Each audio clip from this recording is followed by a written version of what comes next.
Welcome to WEFM's Midday News, sponsored by Court St. Vincent's Limited. At Courts, we know mom is not just mom. She's not the wake up at the crack of dawn, make breakfast type of mom. She's much more. We have great gifts to help you show your appreciation. Starting at $29 and unbeatable savings across the store. 25% off. Small appliances, 30% off. Rugs and accessories. Get her a new mattress and save 20% off the base. Plus, you can shop for her today and pay later. So, let's celebrate mom because she's much more. Courts, bringing value home.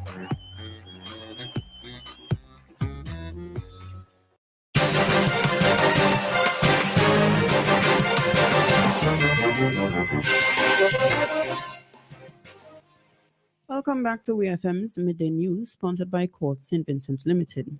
I'm your presenter, Jessica Klein. First on the local scene.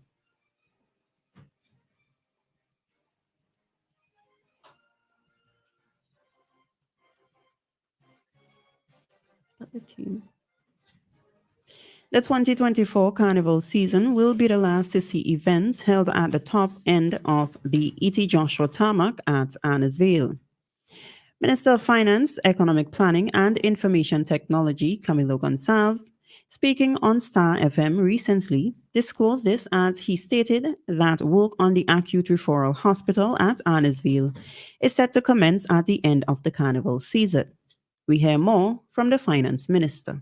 The acute referral hospital that we're going to be building on the Annesville Tarmac. And I want to tell everybody that this is the very last carnival you're going to have anything on the tarmac because, well, unless you go down the other end, unless you go down the seaside end, because up the top, right after carnival, we'll be starting the hospital project on the tarmac. There'll be more announcements on that coming up soon because there have been a few interesting little wrinkles.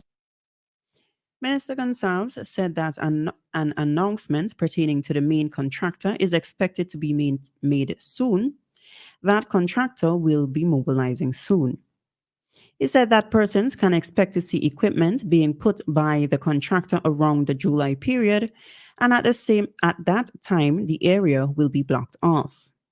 The finance minister said that he will disclose more information on the project after the groundbreaking ceremony. Everything above that bypass road that goes across the tarmac is going to be basically off limits because we're going to start building the acute referral hospital. So look out for it. When we break ground, I will come and tell you all about it. I'll tell you about the helicopter landing for landing area for emergency transportation. I'll tell you about the 160 parking spaces. I'll tell you about the beds. I'll tell you about the number of operating theaters that will be in there, the oxygen delivery system, all of that. We have a lot of information because the design is complete. That was the finance minister, Mr. Camilo Gonçalves.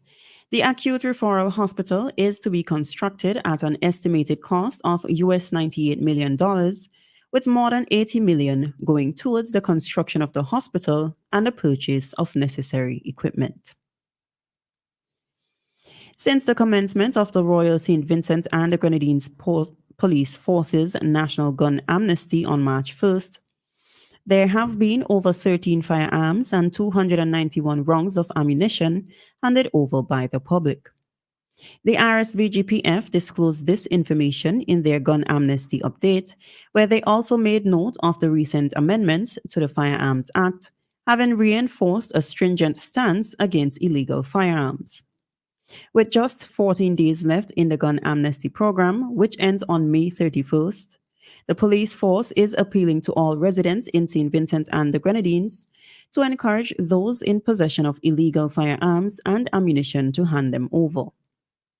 Under the current firearms amnesty program, guns, ammunition, and even imitation firearms can be surrendered at the nearest police station or to designated community leaders, including ministers of religion, justices of the peace, parliamentarians, lawyers, or unauthorized firearms dealers without fear of prosecution.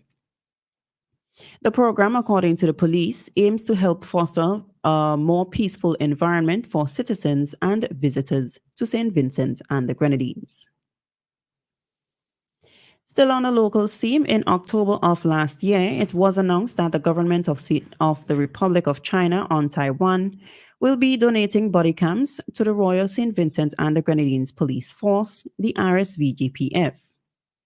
On the Thursday, May 16th edition of WEFM's Cop Chat program, the police force provided an update to the public on the body cams.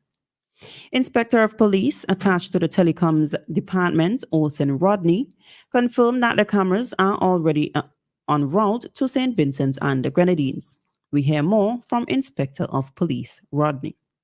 We're waiting the shipment from Taiwan. It's Okay. en route already.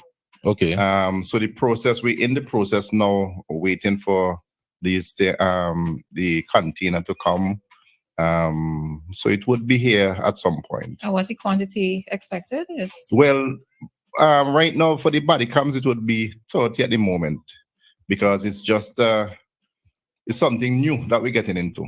The acute referral hospital. That was Inspector of Police attached to the Telecoms Department, Olsen Rodney, speaking on WFM's Cop Chat program. While Inspector of Police Rodney was not able to say at the time which division of the police force will be utilizing the body cams, he noted that the decision will be made by the Commissioner of Police. On the regional scene, the Jamaican policeman accused of fatally shooting a man and injuring 5 other people during a shooting incident in St. Elizabeth in 2022 has been charged.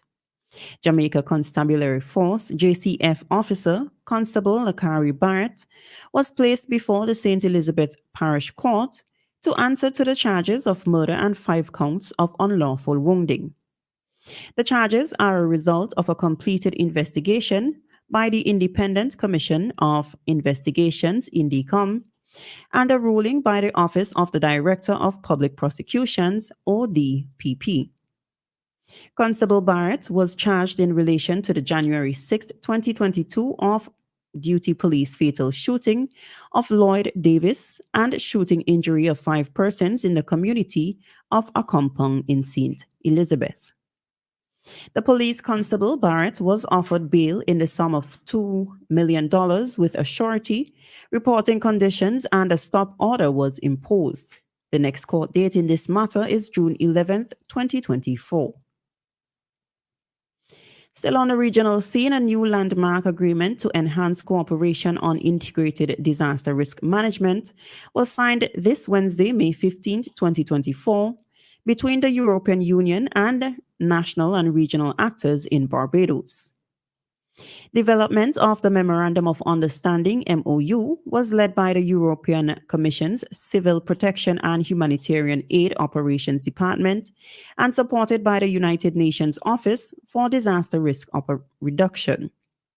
It brought together government, intergovernment, and non-governmental organizations for negotiations starting in 2023.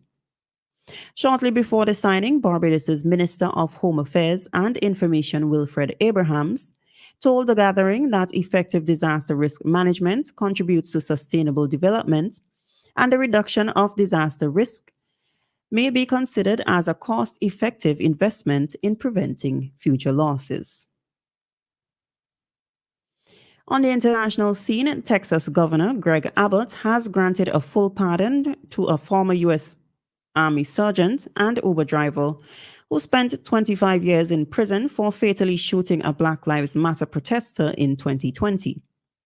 Abbott, a Republican, in his pardon proclamation, cited the state's Stand Your Ground self-defense law, one of the strongest such measures in the United States. The announcement came shortly after the Texas Board of Pardons and Parole unanimously recommended a pardon for Daniel Perry and restoration of his firearm rights following an investigation that the board conducted at the governor's request. 37-year-old Perry was found guilty in April 2023 of murder in the death of 28-year-old Garrett Foster, a U.S. Air Force veteran who was shot at a Black Lives Matter rally in Austin, the state capital, in July 2020. The demonstration came amid a storm of protests across the country against racial injustice and police brutality in the aftermath of the killing of George Floyd by Minneapolis police officers in May of that year. Finally, in sports, England fast bowler Jofra Archer continued his comeback from an elbow injury with 6 overs for Sussex on Friday.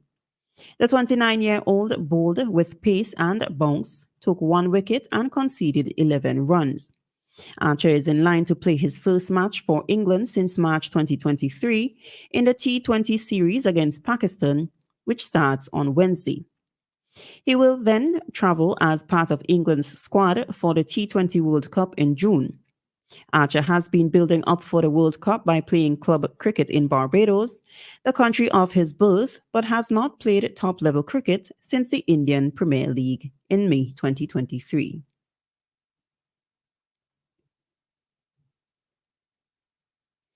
This has been WEFM's Midday News, sponsored by Court St. Vincent Limited.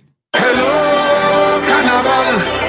Nice to see you again. Hey people, this is Ezra the Fun Machine, and I'm calling all revelers, carnivalists, and bacchanalists. Let me tell you, take a loan of $3,000 or more for your costume and pay only $340 per month with Court's ready cash. Plus, you get to enter to win your loan back. That's right! Pay $0 down and nothing for the first 30 days. All you need is your ID, proof of address, job letter, pay slip, and 2 references. Visit your nearest Court Already Cash location today or contact your Carnival band for more details. Experience Carnival 2024 with Court's Ready Cash. We are ready when you are.